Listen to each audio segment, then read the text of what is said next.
ಅಶ್ವಮಂದಿರದ ವೀಕ್ಷಕರಿಗೆಲ್ಲ ನಮಸ್ಕಾರ್ರಿ. ನಾ ಮಂಜರಿ ಹೊಂಬಾಳಿ. ನಮ್ಮ ಭಾರತ ಕೃಷಿ ಪ್ರಧಾನ ದೇಶ. ಇದ್ರೊಳಗ ನಮ್ಮ ದೇಶದ ರೈತರ ನಮ್ಮ ದೇಶದ ಬೆನ್ನೆಲುಬು. ಇದು ಎಲ್ಲಾರ್ಗೂ ಗೊತ್ತಿರುವಂತದ್ದು. ಆದ್ರ ರೈತರು ಪೂಜೆ ಮಾಡೋವಂತ ಭೂಮಿ ಎತ್ತುಗಳ ಸಲುವಾಗಿಯೂ ಒಂದು ಹಬ್ಬ ಅದ ನೋಡ್ರಿ. ಇವತ್ ನಾ ಮಾತಾಡ್ಲಿಕ್ಕೆ ಹೊಂಟಿದ್ದು ಮಣ್ಣೆತ್ತಿನ ಅಮಾವಾಸಿ ಬಗ್ಗೆ.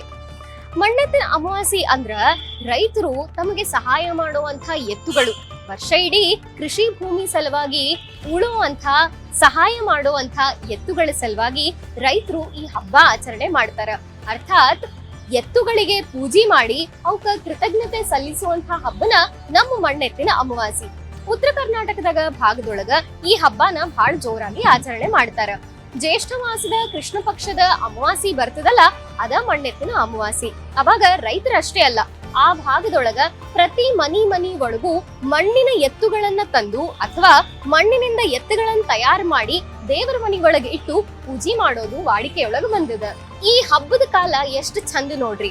ಮುಂಗಾರಿನ ಟೈಮ್ನೊಳಗ ಅದ್ರೊಳಗೂ ಗ್ರೀಷ್ಮ ಋತು ಮುಗಿದು ಇನ್ನೇನ್ ವರ್ಷಾ ಋತು ಆರಂಭ ಆಗ್ತದ, ಉತ್ಲಿಕ್ಕೆ ಬಿತ್ಲಿಕ್ಕೆ ಶುರು ಮಾಡ್ಬೇಕು ಅನ್ನೋ ಟೈಮ್ನೊಳಗ ಈ ಹಬ್ಬ ಬರ್ತದ. ಹಿಂಗಾಗಿ ಮೊದಲು ಈ ಎತ್ತುಗಳನ್ನ ಪೂಜೆ ಮಾಡಿ ಅವಕ್ಕ ಕೃತಜ್ಞತೆ ಸಲ್ಲಿಸಿ ವರ್ಷ ಇಡೀ ನಮ್ಮ ಬೆಳೆಯನ್ನ ಚಲೋತ್ನಾಗ ನೋಡ್ಕೋರಿ ಅಂತ ಹೇಳಿ ಕೃತಜ್ಞತೆ ಸಲ್ಲಿಸುವಂತ ಹಬ್ಬನ ಈ ಮಣ್ಣೆತ್ತಿನ ಅಮಾವಾಸಿ. ಆವತ್ತಿನ ದಿನ ನಮ್ಮ ರೈತರೆಲ್ಲ ಹೊಲಕ್ಕೆ ಹೋಗಿ ಮೊದಲ ಭೂಮಿ ತಾಯಿ ಪೂಜೆ ಮಾಡ್ತಾರ. ಭೂಮಿ ತಾಯಿನ ಬೇಡ್ಕೊಂಡು ಒಳ್ಳೆ ಫಸಲು ಕೊಡವ ಅಂತ ಹೇಳಿ ಆಕಿಗೆ ಪೂಜೆ ಮಾಡಿ ಆ ಮಣ್ಣಿನೊಳಗ ವೃಷಭಗಳನ್ನ ಅಂದ್ರ ಎತ್ತುಗಳನ್ನ ತಯಾರು ಮಾಡ್ತಾರ. ಚೆನ್ನಾಗಿ ಎತ್ತುಗಳನ್ನ ತಯಾರು ಮಾಡಿ ಮನಿಗ್ ತಗೊಂಡ್ ಬಂದು ಅವಕ್ಕ ಬಣ್ಣ ಹಚ್ಚಿ ಸಿಂಗಾರ ಮಾಡ್ತಾರ. ಈ ಬಣ್ಣ ಹಚ್ಚಿ ಆದ್ಮೇಲೆ ಮತ್ತ ಅವುಗಳನ್ನ ದೇವರ ಮನಿ ಒಳಗ್ ತಗೊಂಡ್ ಹೋಗಿ ಇಟ್ಟು ಅವಕ್ಕ ಹೂ ಹಾಕಿ ಹಣ್ಣಿಟ್ಟು ನೈವೇದ್ಯ ಮಾಡ್ತಾರ. ಜೊತೆಗೆ ಅವತ್ತ ಹೋಳ್ಗಿ ಕಡುಬು ನೈವೇದ್ಯ ಮಾಡಿ ಮನಿ ಮಂದಿ ಎಲ್ಲಾ ಹಬ್ಬ ಆಚರಣೆ ಮಾಡ್ತಾರ.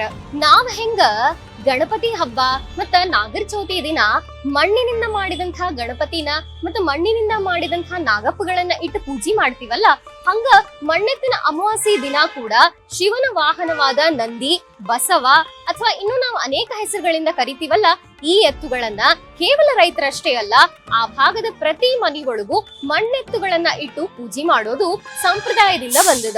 ನೋಡ್ರಿ ಎಷ್ಟು ಚಂದದ ನಮ್ಮ ಸಂಪ್ರದಾಯ, ನಮ್ಮ ಸಂಸ್ಕೃತಿ. ಸನಾತನ ಧರ್ಮದ ಸಂಸ್ಕೃತಿ ಅಂದ್ರ ಹಂಗಲ್ಲ.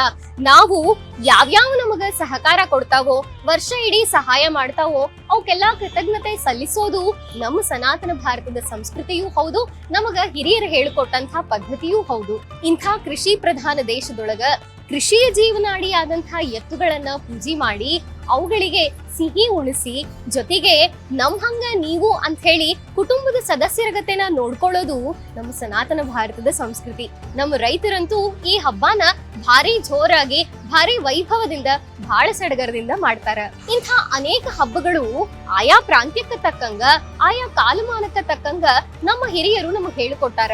ಅವುಗಳನ್ನ ನಾವು ಶ್ರದ್ಧೆಯಿಂದ ಎಷ್ಟಾಗ್ತದೋ ಅಷ್ಟರ ಮಾಡ್ಕೋತ ಬಂದೀವಿ.